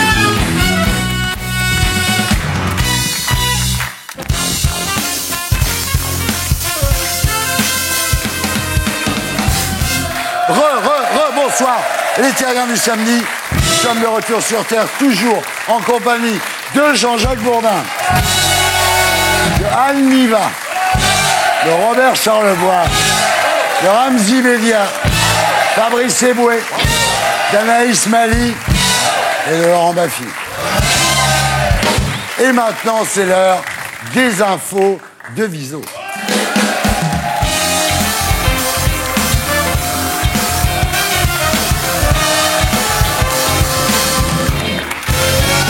Bonsoir Thierry, bonsoir à tous. Et voilà, je traite l'information. Je dois donc commencer cette semaine par les États-Unis. Après Bowling for Columbine, on a eu droit à Strike in Las Vegas. 59 morts et 500 blessés. C'est arrivé dimanche dernier. Et depuis, on n'entend plus Kim Jong-un. Il a dû renoncer à éradiquer les Américains, jugeant qu'ils y arrivaient très bien tout seuls. Alors, bien sûr, cette fusillade relance le débat récurrent aux États-Unis. Il faut interdire les armes? Non. Faut-il, oui ou non, interdire la musique country, Thierry? Évidemment, évidemment. Ah mais oui, l'auteur a tiré depuis... Très très bonne réplique, Thierry. L'auteur, je sais que je peux vous faire confiance, a tiré depuis sa chambre... Ça sent le Molière. Hein. Ouais, il y a quelque chose. Il y a quelque chose, non mais je lui donne du travail progressivement. L'auteur a tiré de sa chambre du 32e étage de l'hôtel Mandala Bay où il séjournait. Il a d'ailleurs laissé une très bonne appréciation sur TripAdvisor. On l'a ici. Belle chambre, vue imprenable sur le parc environnant et surtout possibilité d'amener beaucoup de bagages. Alors, l'assaillant était blanc, de 60 ans, mais dans le doute, Daesh a revendiqué la fusillade, partant du principe que le droit d'auteur en matière d'attentat n'est pas clair. Il n'y a pas encore de SACEM du terrorisme, et c'est bien con, parce qu'avec l'audience que ça fait sur BFM TV, il y a du pognon à se faire. Et ouais.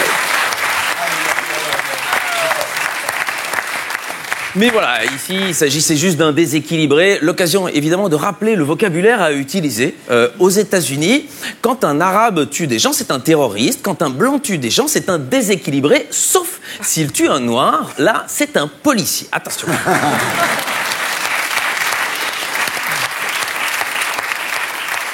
Et conséquence merveilleuse de l'attentat, le cours des vendeurs d'armes s'envole à Wall Street, c'est chouette, et c'est là que l'expression « la bourse ou la vie » prend tout son sens. Notons enfin cette prise de position forte. Céline Dion maintient ses concerts à Las Vegas après la fusillade. Daesh hésite à revendiquer cette décision.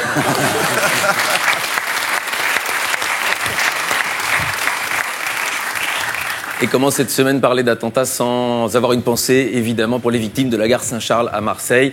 Entre le Paris Saint-Germain et l'État islamique, c'est à se demander ce que le Qatar a contre Marseille en ce moment. Passons à la politique française. Et on commence par une toute bonne nouvelle qui réjouira tout le monde. L'exécutif va recruter 2 experts pour aider Bruno Le Maire et Gérald Darmanin. Alors c'est vrai que ça aurait été complètement idiot de mettre aux finances et au budget directement des experts comme ministres. Et l'effet n'a pas traîné. ISF, Darmanin, favorable à une taxation des produits ostentatoires tels que les yachts. Donc, produits ostentatoires, c'est ce qui est cher et qui se voit. Mais alors, jusqu'où on va aller? Est-ce que si tu as un iPhone 10, eh bien, tu payes l'ISF? Est-ce que si tu es Joey Star, tu dois te déclarer tes dents en or? Et si ta femme t'a coûté une fortune en chirurgie esthétique, doit-on te taxer? Alors oui, mais moi, je m'en fiche. Mais c'est pour Bernard-Henri Lévy, ça pourrait plomber son année, quand même.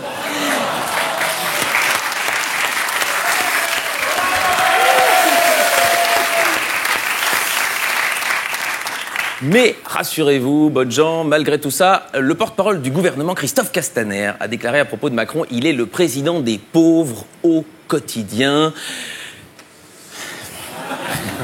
Appelons-le désormais Sœur Emmanuel Macron.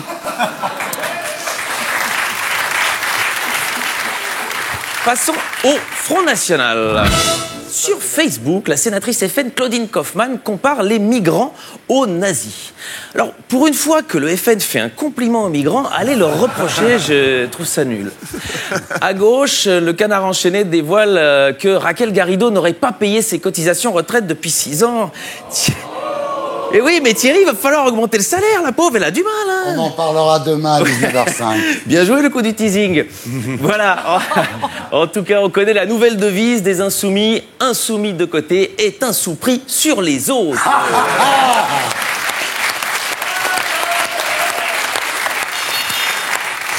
International à présent.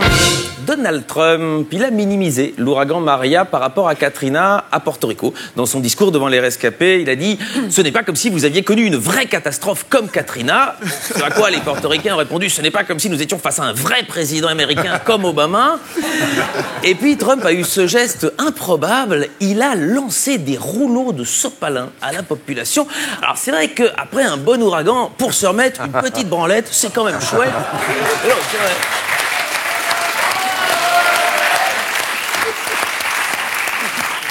International toujours. Évidemment, le référendum en Catalogne, les autorités catalanes revendiquent 90% de oui, 90% à une élection. En fait, la Catalogne, elle veut quitter l'Espagne pour devenir un État africain. Et cette semaine, pour protester contre la répression policière du référendum, le FC Barcelone a joué son match de championnat à huis clos.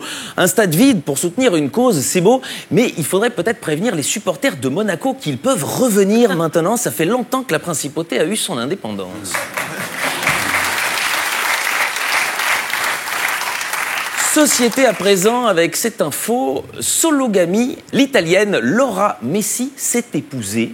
On a le droit de s'épouser soi-même. Donc, quand il a entendu ça, Alain Delon a repris goût à la vie. Mais qu'est-ce qu'ont bien pu lui offrir ses amis à Laura? Un pack de 12 piles rechargeables pour le voyage de noces. Voyage de noces où, on va pas se mentir, elle aura beaucoup de difficultés à se surprendre quant à la destination. Et je sens, Anniva, que si vous aviez eu le choix à l'époque, vous auriez hésité entre vous épouser vous-même et épouser Jean-Jacques Bourdin. Si, Anne, pas vous mentir, je sais que vous aimez beaucoup, je regarde votre Instagram, Anne. Alors, si vous voulez, voilà, connaître un petit peu... Et alors, pourquoi s'émeut beaucoup que de montrer des photos de soi, comme tout le monde, quand on fait du sport et qu'on aime la vie? Tu comprends pourquoi ils sont ensemble. Voilà, ok. Alors, c'était pas un reproche, vous allez avoir beaucoup... Et je vous donne une info, la photo de gauche est prise par mon mari. Ah bah, félicitations, mais c'est pas le problème. Donc, il a Photoshop, plus d'abonnés. Voilà. Et alors? Ce que je voudrais dire, puisqu'on est dans le teasing des terriens du dimanche, Jérém Star va s'épouser lui-même et ça commence demain soir dans les terriens du dimanche. Le mec est fort. Enfin voilà, en tout cas, suivez Anne sur son Instagram. Non, mais je sais que vous préféreriez tous que je sois moche, mal foutue. Mais pas du tout m'arrêter. Pas du tout. C'est comme ça. Non, mais c'est toujours comme ça. Mais c'est pas la vérité, voilà. Moi, au contraire, je suis très bien dans ma peau. Vous êtes reporter de guerre ou pour Fitness Magazine? Vous voyez, le problème, c'est qu'en France, il y a des stéréotypes. Je crois que vous connaissez ça aussi, vous en riez. Et alors, le stéréotype de la femme reporter de guerre, c'est qu'elle est moche, mal dans sa peau, qu'elle a raté sa vie. Si, je vous le dis, tout le monde le sait. Et alors, moi, je m'amuse beaucoup à casser tout ça et à démontrer le contraire. On est tous d'accord. People, Antoine Griezmann va chanter avec les Enfoirés. Ouais. Oui, alors j'avoue, ça m'a surpris. C'est quand même une star, Antoine Griezmann. Qu'est-ce qu'il va foutre là-bas? Mais surtout, pourquoi un footballeur? Les mecs se font déjà prier pour chanter la Marseillaise en short sous la flotte.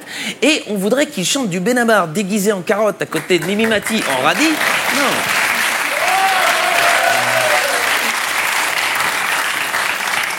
Brève. Et je commence par celle-ci. Si vous ne riez pas quand vos amis rient, peut-être êtes-vous un psychopathe.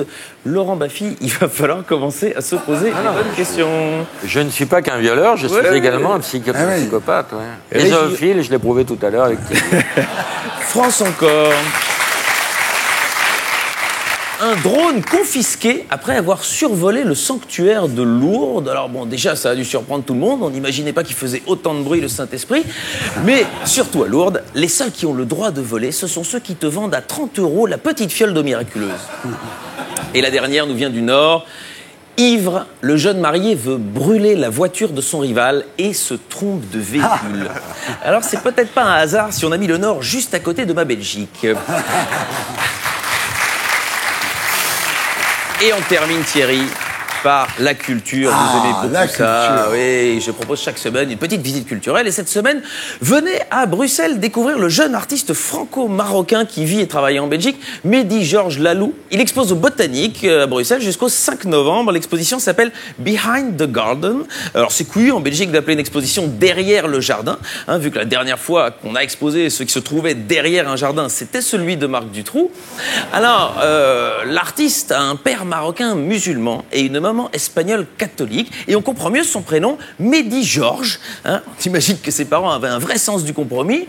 Et Mehdi Georges Lalou n'hésite pas à se moquer des religions. Je pense qu'il va vous plaire, Fabrice et Ramzy.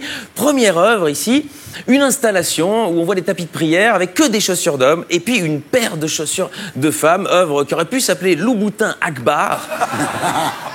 La suivante aussi, on reconnaît l'inspiration, Christine Angot lisant un livre pour On n'est pas couché.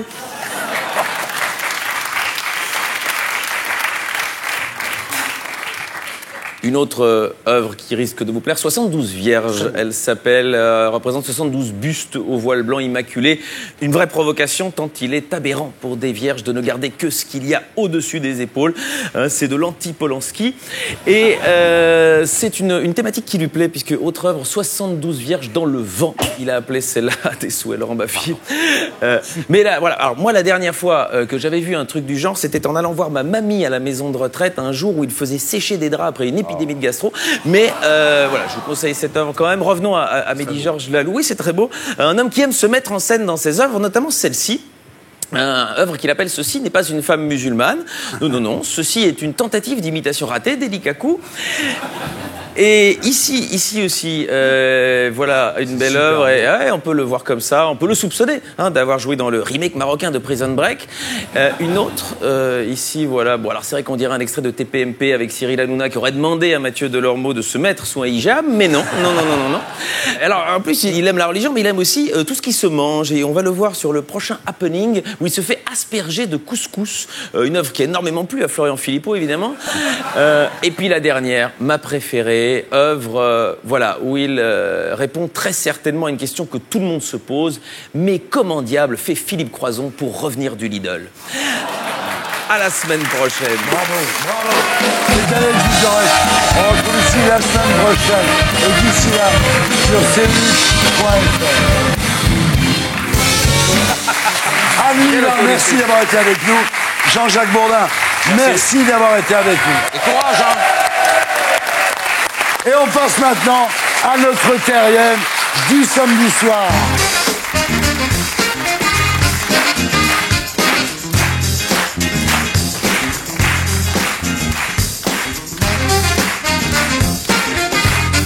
Marine Barnerias, bonsoir. Bonsoir. Vous avez 21 ans quand on vous annonce que vous êtes atteinte d'une sclérose en plaques.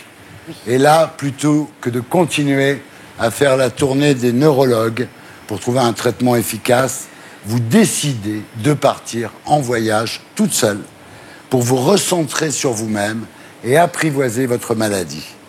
Un périple initiatique en Océanie et en Asie que vous racontez, Marine, dans un livre intitulé « Super Héros, le voyage interdit qui a donné un sens à ma vie », publié chez Flammarion et ce soir dans Salut les Terriens.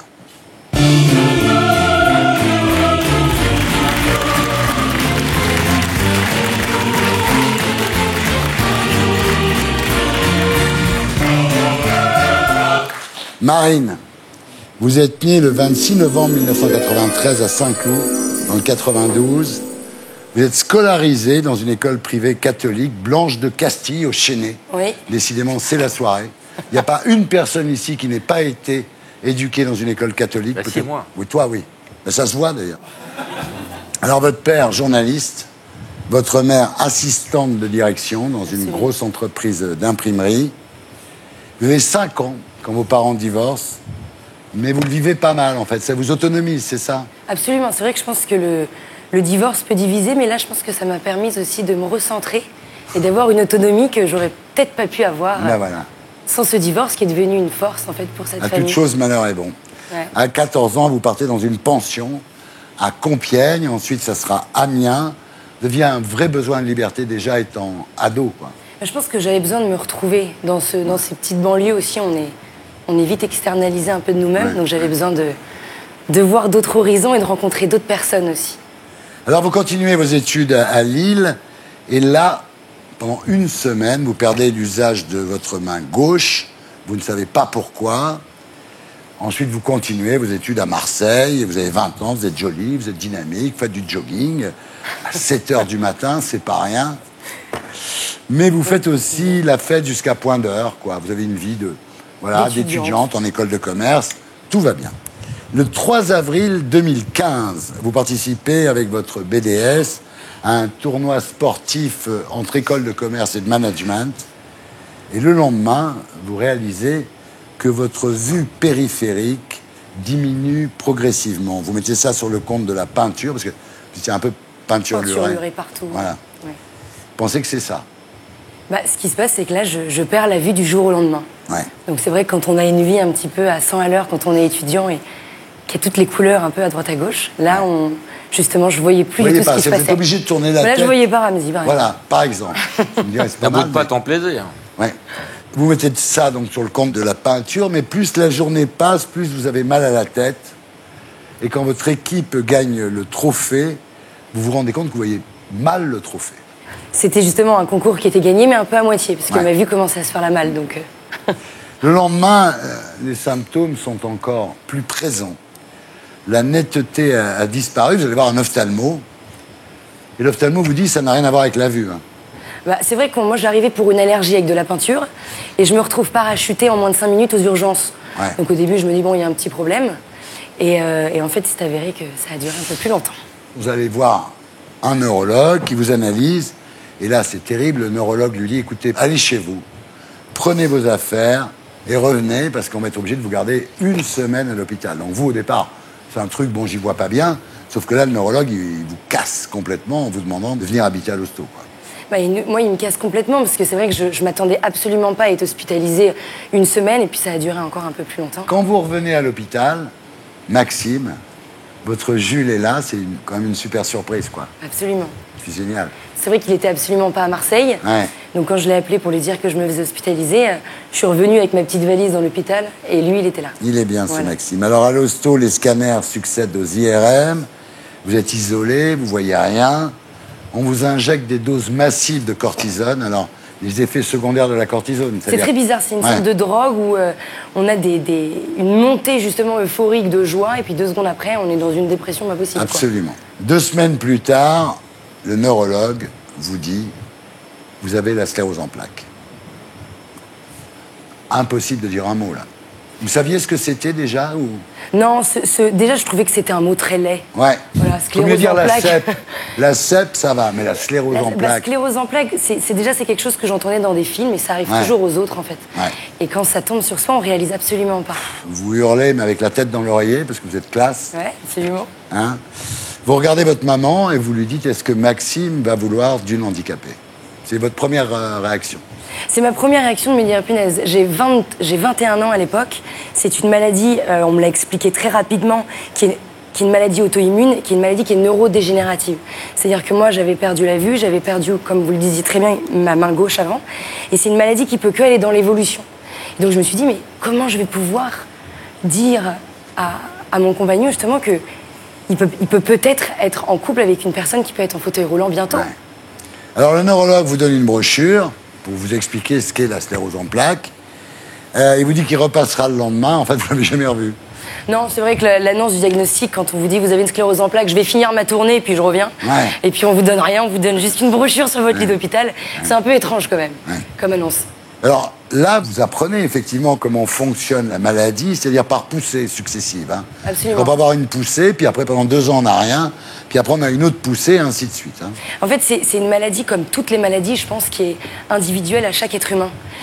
Il n'y a pas une sclérose en plaques qui se ressemble, comme il n'y a pas un cancer qui se ressemble.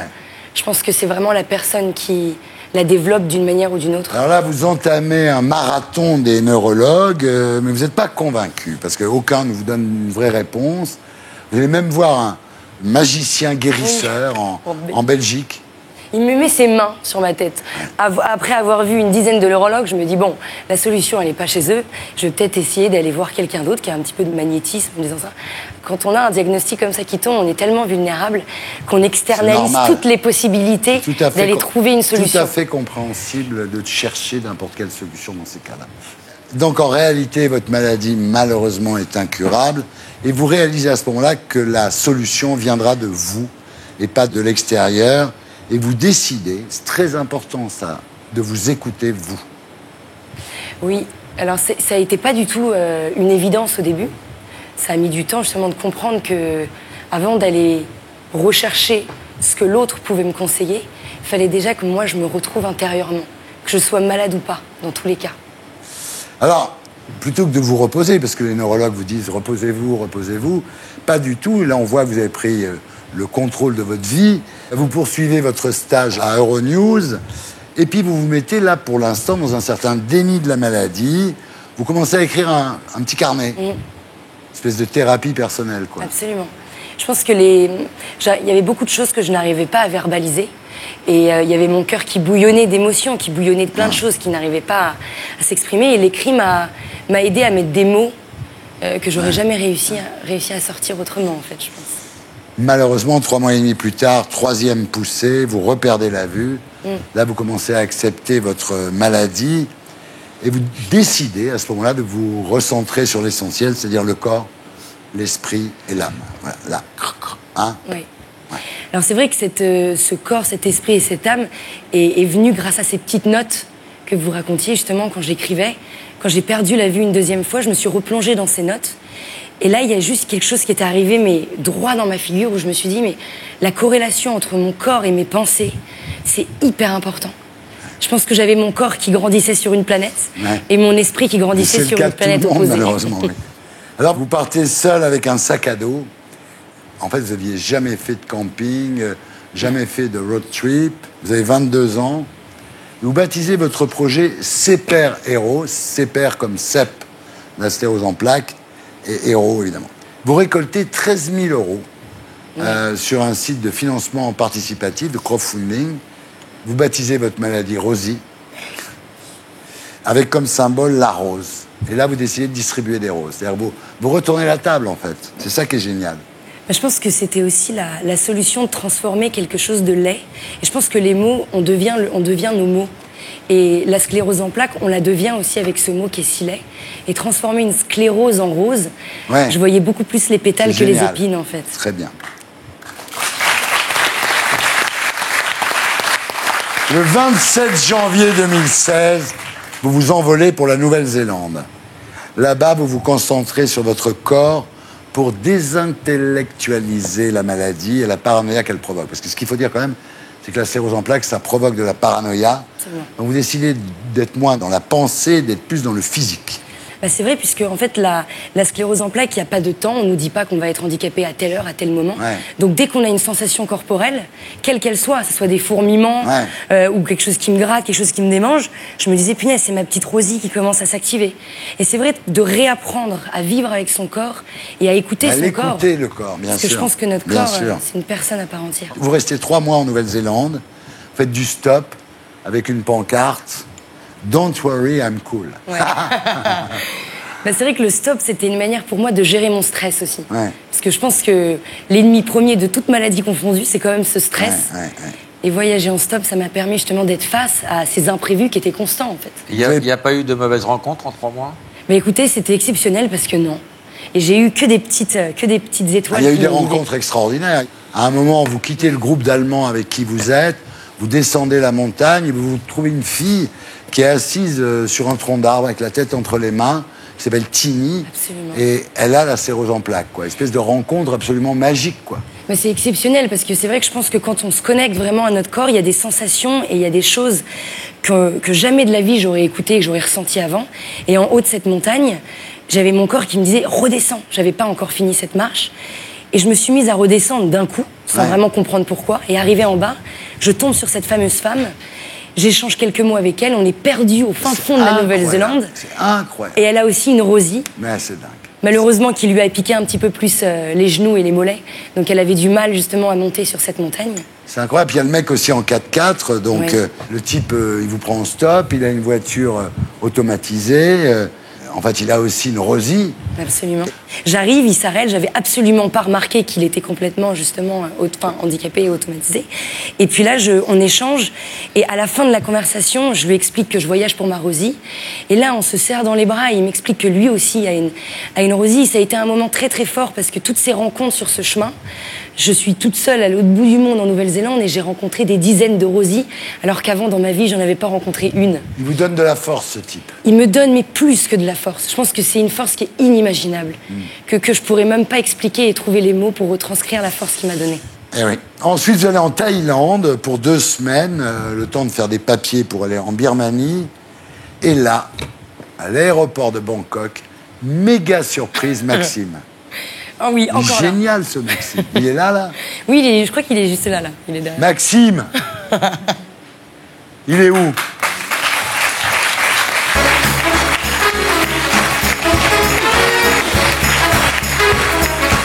Allez, il est pas bien, là. Il est gêné, là.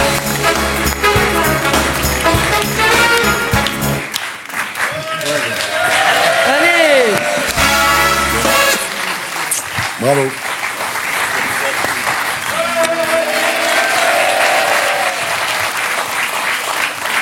Elle n'était pas au courant, Marine, c'est moi qui t'ai piégé. Mais on voulait te voir. D'abord, t'es très beau gosse. Et ensuite, t'as une très jolie gonzesse. Et on est heureux. Il est bien, là. Alors, en Thaïlande, vous rencontrez Éléonore, qui est une avocate franco-espagnole. Pareil, elle a déjà fait comme vous. C'est-à-dire qu'elle a la même maladie que vous, mais elle voyage déjà pour la même expérience. C'est incroyable. Elle voyage pour se retrouver aussi Ouais, elle-même. c'est Je pense fou. elle avait plein de solutions de traitement aussi. Elle avait besoin de se retrouver et ça a bien fonctionné pour elle. Alors en Birmanie, vous partez à la conquête de votre esprit, vous méditez, vous apprenez à être bien avec vous-même. C'est important la Birmanie. Il se passe quelque chose en Birmanie? Mais écoutez, je pense qu'il y avait un mot que je ne connaissais pas dans ma vie, c'était le silence. Ouais. Je pense que ça se voit un peu, je parle un peu tout le temps. Mais ce mot silence, pour moi, m'effrayait énormément. Et j'ai découvert à quel point le silence pouvait beaucoup plus parler que les mots, en fait. Ouais, vous allez dans un monastère Voilà. où vous devez rester 10 jours sans parler. Est-ce que je pourrais passer 10 jours sans parler? C'est compliqué 10 jours quand même. sans parler, ni lire ni écrire. Ouais, voilà. Alors, il ne faut pas croiser de regard, pas parler, pas écrire, évidemment. Alors, 24 heures après, vous craquez, vous allez voir la référente, qu'est-ce que vous lui dites?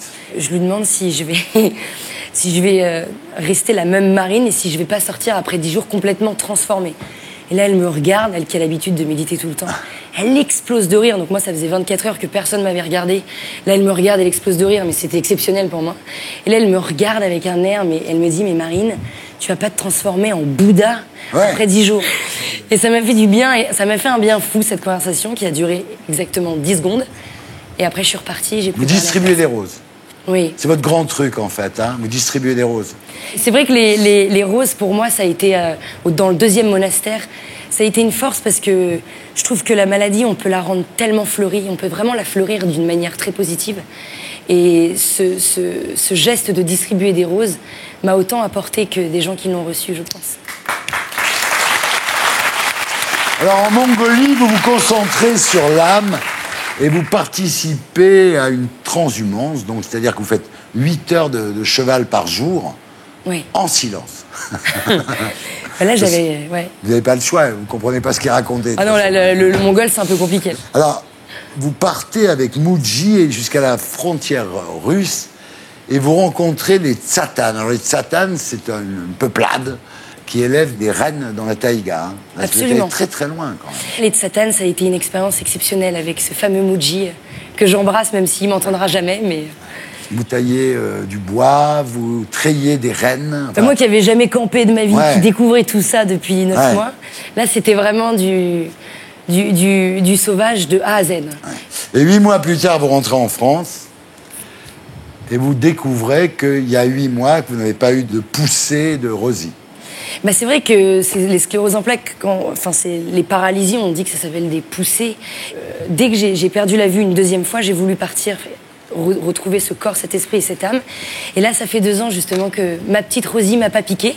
Donc c'est pas un discours de guérison, loin de là. Non, non. C'est vraiment un discours de cohabitation pour se dire que dans la vie, on est à milieu d'imaginer ce qui peut jaillir de l'intérieur de notre cœur quand on commence à s'écouter, je pense. Et c'est la première fois de ma vie que je me suis écoutée. J'espère que ce ne sera pas la dernière. Bravo. Et voilà.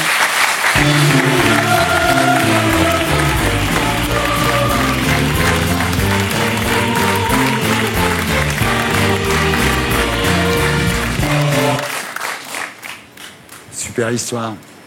Il n'y a rien à dire. La seule chose qu'on peut dire, c'est voilà, c'était Salut les cœurs.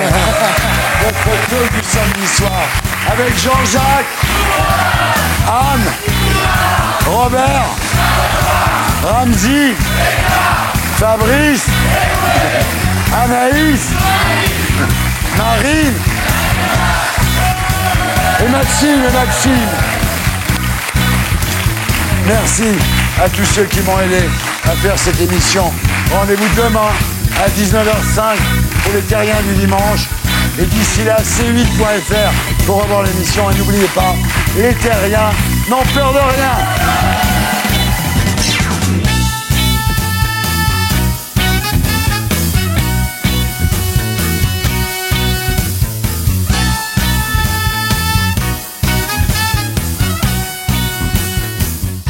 Et pour être sûr de ne rien rater de Inarditube, abonnez-vous et mettez un pouce bleu.